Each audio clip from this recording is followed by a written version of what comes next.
गुड़िया एक बहुत ही शरारती लड़की थी। उसकी मासूम आंखों में हमेशा शरारत चमक रही होती। सुबह होते ही वो अपनी माँ के दुपट्टे से छुपन छुपाई खेलने लगती। नाश्ता करते हुए सारे रोटी के टुकड़े बिल्ली को खिला देती और दोपहर में फर्श पर पानी गिराकर उस पर फिसलने की कोशिश करती। उसकी अम्मी बार बार कहती, गुड़िया बाज आ जाओ, ये सब ठीक नहीं है। माँ उसे समझाती, लेकिन वो हंसकर भाग जाती। एक दिन गुड़िया ने अपने अब्बू की चप्पल छुपा दी। अब्बू ऑफिस जाने के लिए तैयार हो रहे थे, लेकिन चप्पल न मिलने पर परेशान हो गए।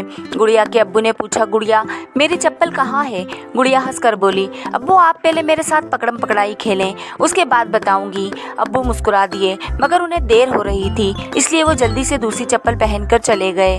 शाम को गुड़िया ने अपने भाई की किताबों में चॉकलेट छुपा दी, जिससे किताबें खराब हो गई।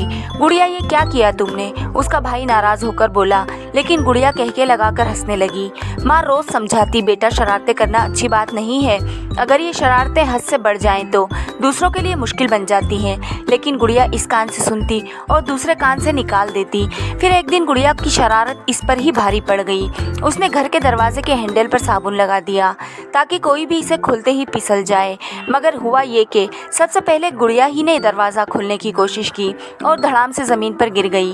वो ज़ोर ज़ोर से रोने लगी। उसके अम्मी अब्बू दौड़े आए और गुड़िया को ज़मीन से उठाया और कहा, देखा बेटा, कुछ शरारतें खुद के लिए भी नुकसानदेह हो सकती हैं। माँ ने प्यार से समझाया। अब्बू ने मुस्कुराते हुए कहा, हमें खुश रहना चाहिए, लेकिन दूसरों को तंग किए बगैर। इस दिन से गुड़िया ने सोच समझकर शरारतें करने का फैसला किया। वो अब भी हंसती खेलती, मगर दूसरों को तकलीफ दिए बगैर अब वो एक समझदार